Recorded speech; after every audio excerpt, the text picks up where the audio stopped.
بسم الله الرحمن الرحيم الحمد لله رب العالمين والعاقبة للمتقين ولا عدوان إلا على الظالمين وأشهد أن لا إله إلا الله وحده لا شريك له وأشهد أن نبينا محمدا عبده ورسوله صلى الله عليه وعلى آله وصحبه أجمعين أما بعد أهلا وسهلا ومرحبا.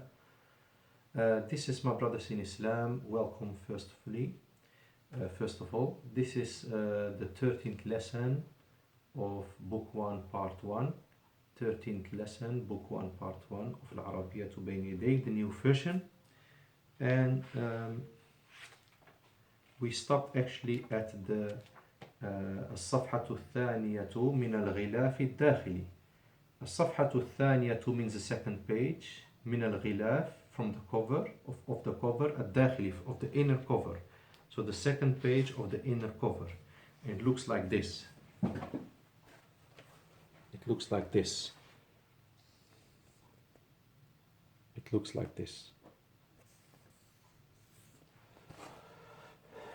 I will not go with you through all of it, but after the big box and the small box on the top, you can see written Al-Isdaru Thani. What means Al-Isdaru Thani? It means the second edition. Al-Isdaru is the addition. Al-Thani is the second. Okay? مع سنة الإصدار, with the year of the edition. You can see 1436 of Al-Hijrah. This is the second edition. And it's in 2015. It's equal to 2015 AD. Some of the brothers, they have this version. So they have the new book. Brown. You cannot tell the difference. This is an bit old one. It's written in it. And this is a new one. Okay? Brown. But still there is difference. The difference is not huge, like we see with the old yellow book one. There are crystal clear, a lot of differences. I'm not talking about the yellow one. The topic of the yellow one has finished, and I advise nobody to buy the yellow book one. But what is the difference between these two?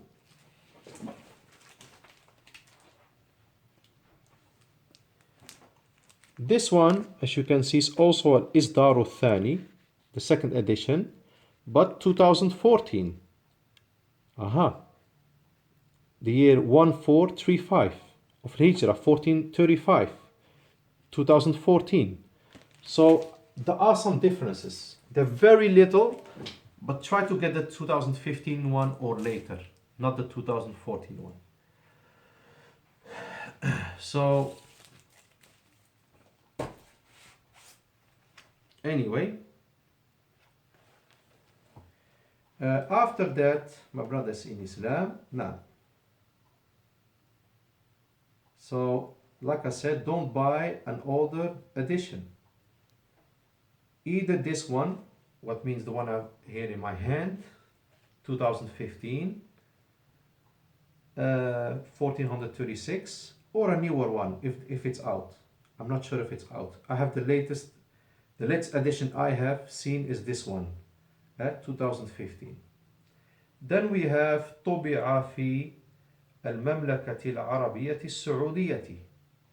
What means printed? طبع means printed in the Kingdom of Saudi Arabia.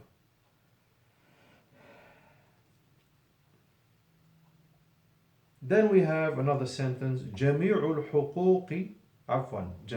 حقوق الطبع والنسخ محفوظة للعربية للجميع. Arabic for all. What does this mean? This is actually very important. All rights, جميع حقوق الطبع, all rights of copying, that means جميع حقوق الطبع والنسخ and printing, محفوظة لي, are reserved for who? For العربية بين يديك. Actually Arabic for all. العربية للجميع. This is the name of the non-profit company. Which brings us to something else. It takes us to something else. يعني uh, this is something very important, my brothers in Islam. I've spoken to Arabiyyah to Bayna Yadayk in Riyadh. I've called them and have been informed by them that they don't permit the spreading of a PDF file of this book circulating on internet, a PDF file of this book. They don't allow this. He mentioned the one I've spoken with of the company, that it's circulating as well, and as well they don't allow printing of the PDF file, printing the PDF file or copying the original book. The reason mentioned for not allowing these things is that the production of this series has costed them much, very much. And to those that are still doing it, he had a message. Those who are not listening, those who continue to print the book out of the internet, he had a message, and that is, عند الله اللقاء, our meeting will be in front of Allah. Very heavy. He mentioned that the book can be purchased in many places around the world, including through the official website of the book. What is?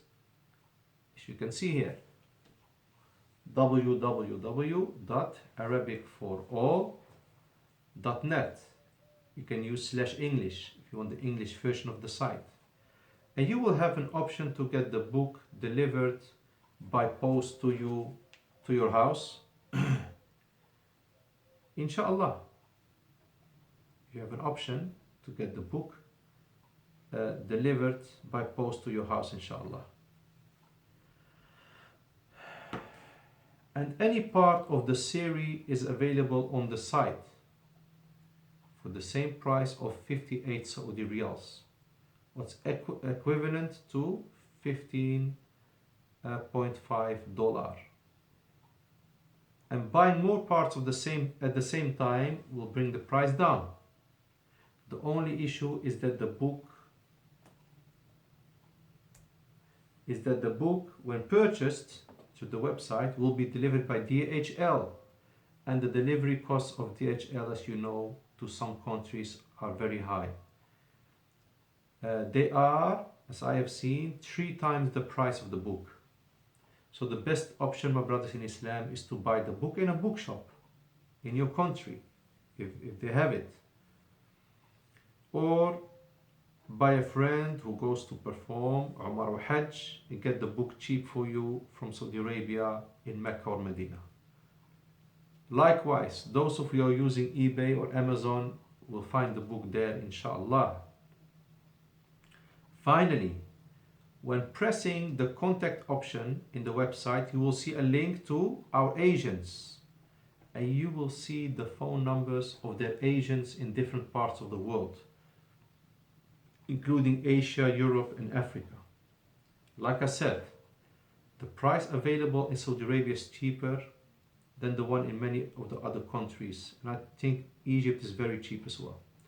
So if you know someone going to Umrah or Hajj, ask him to get the book for you from Mecca or Medina, inshallah.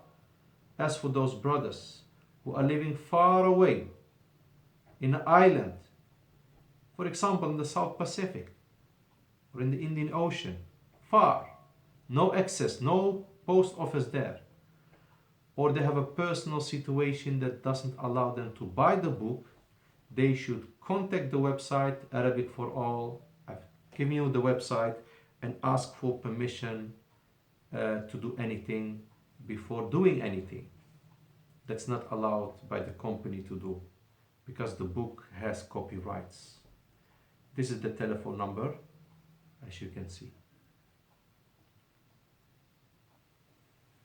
Now, that's clear, inshallah. We're going back to the page. At the bottom of the page, we have another box. It says نرسم الفصحى على كل الشفاه. What does that mean? نرسم الفصحى على كل الشفاه. It means we draw the pure Arabic language, what's the classical Arabic language, on all the lips. This is a message. This a message, a clear message of the authors. We draw the pure Arabic language on all the lips. So this sentence shows the strategy of the writers of the book, and that is spreading the pure Arabic language in the world, because they say all the lips. And another message, and that's to stay away from what you called, or the so-called slang, the non-classical Arabic language, non-pure Arabic language, local dialects of different Arabic countries. So they have a message here, and that's the word al-Fusha, the pure Arabic language, the language of the Quran, the Arabic that you find in the Quran.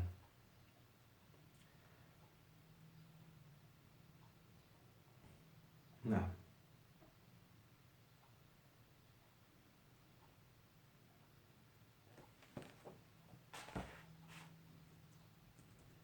so may Allah subhanahu wa ta'ala ease learning Arabic language for all of us.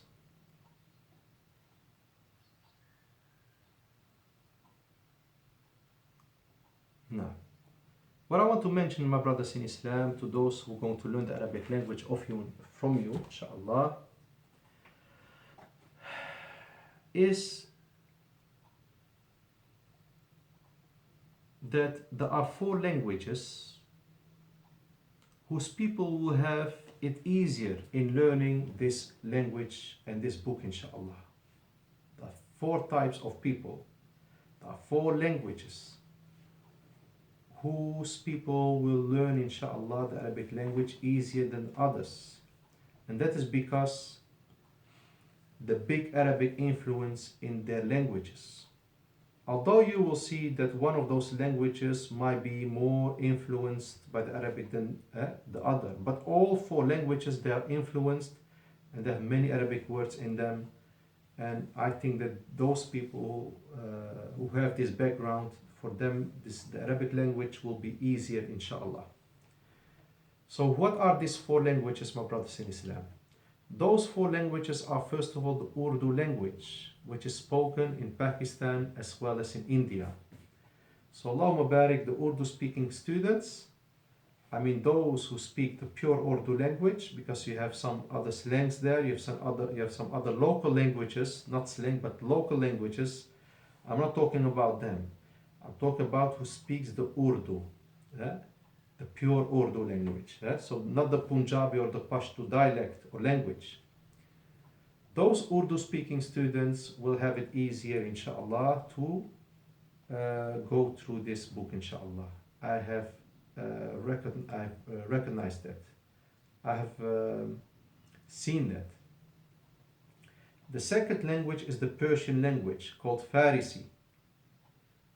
So the Persian language is close to the Arabic language because of the big impact that the Arabic had upon the Persian language. So this language is spoken in Iran, as you know, as well as in other parts of the world, like in parts of Afghanistan. In Afghanistan, in parts of it, it's called Dari.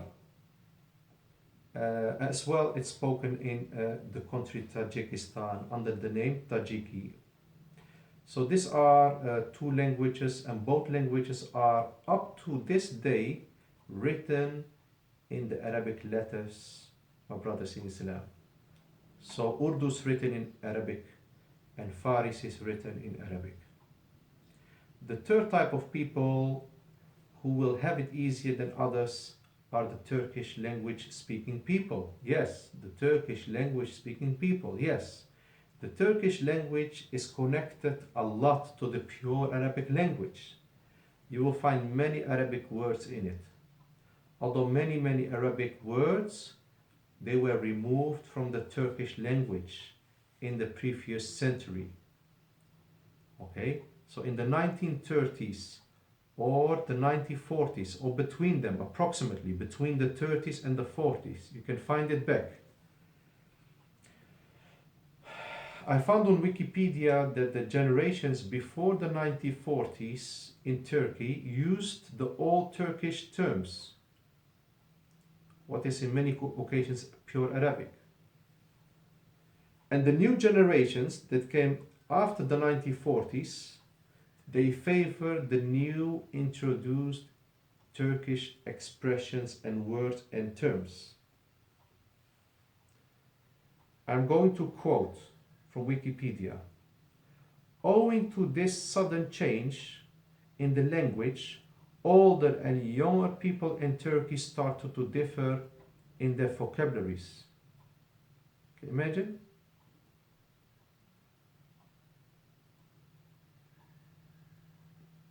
They started to differ. The older generation had more Arabic words. And the newer generation, they got some new kalam, some new terms, some new words. Know, my brothers in Islam, that the Turkish language was written in Arabic until the year 1928, 6 years after the fall of the Ottoman Empire. You see the link. When the Islam was strong, they used to write the Turkish language in Arabic. I've been to the house of one of the Turkish brothers. He said, the books that I have, the old books, the Turkish, they're still in Arabic. The old ones, written before this date. Subhanallah. Written in Arabic. When the Islam becomes weak, then massive changings are happening in the language. There's also something Shaykh al-Islam ibn Taymiyyah mentioned, rahimahullah. So 6 years after the fall of the Ottoman Empire, now.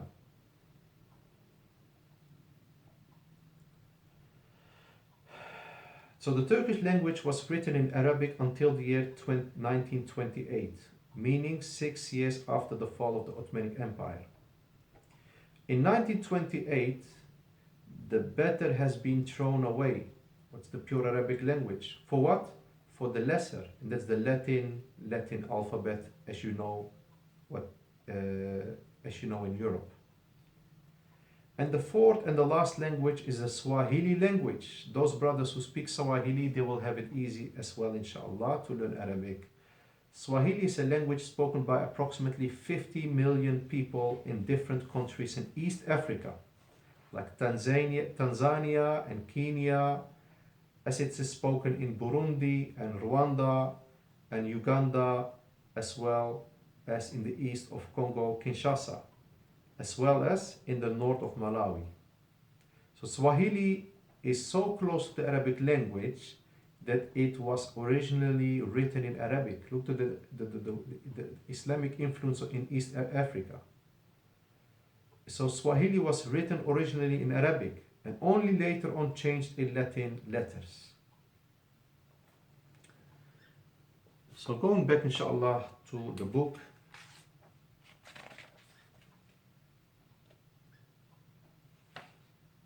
We have, after this page that we have just gone through, we have here written Bismillahir Rahmanir Rahim. Very important. Bismillahir Rahmanir Rahim. Okay? So you write in the name of Allah, Ar-Rahman Ar-Rahim. Then we have As-Safhatu Alif, page Alif. So this is, if we look, so after the Bismillahir Rahmanir Rahim, that is written here in calligraphy, beautiful. We have the page after it, as you can see at the bottom right, we have Alif. And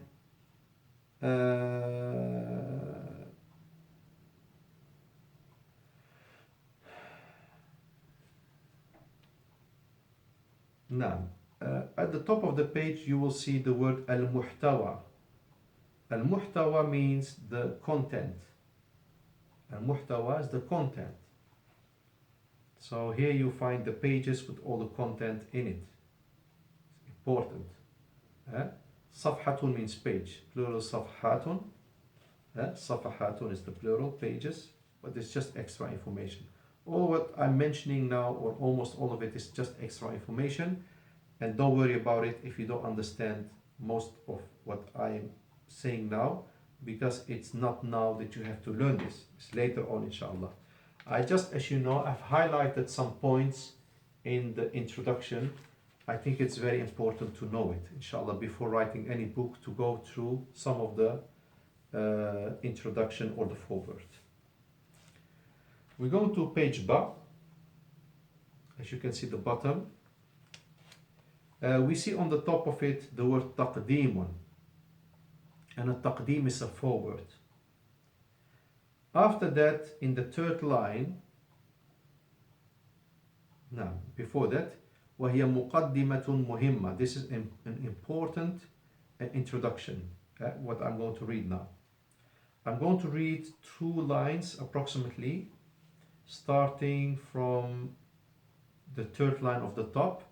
فإن العربية اليوم. Verily, the Arabic language today.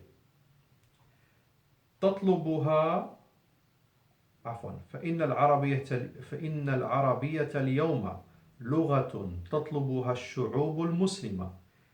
Indeed, the Arabic language today is a language that the Muslim nations are demanding.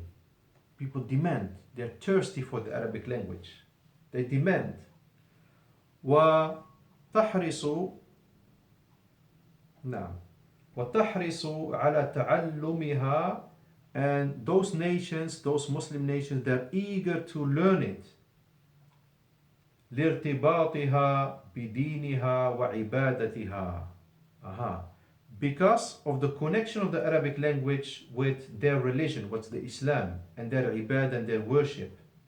The Arabic is linked to the ibadah, to the worship, as well to the religion. وَلَيْسَتْ كَغَيْرِهَا مِنْ لُغَاتِ الْمُسْتَعْمِرِينَ. And it's not like the other languages, of the languages of the occupiers, of the colonizers. It's not like the other languages that are being imposed, التي تفرض على الشعوب فردا, that are imposed upon the nations, that are imposed. نعم, as you can see. Then we go to the 5th, this one line here at the 5th alinea, the 5th paragraph.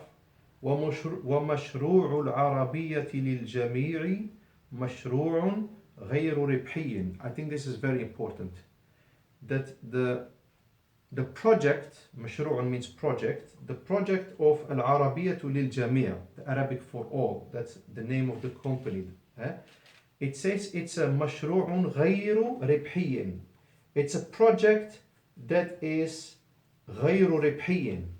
It's a non-profit based project. So when buying this book, I know it's an expensive book, remember this. It's a non-profit based project. وإنما غايته, but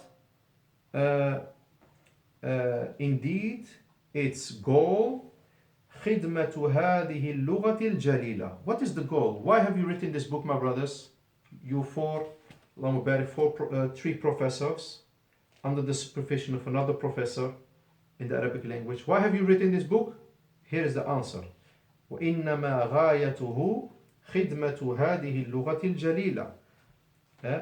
But indeed, its goal is to serve this magnificent language, this great language. So, this is the message, my brothers in Islam. After that, we go to the next page, what is Jim. مقدمة الطبعة المنقحة من سلسلة العربية بين يديك.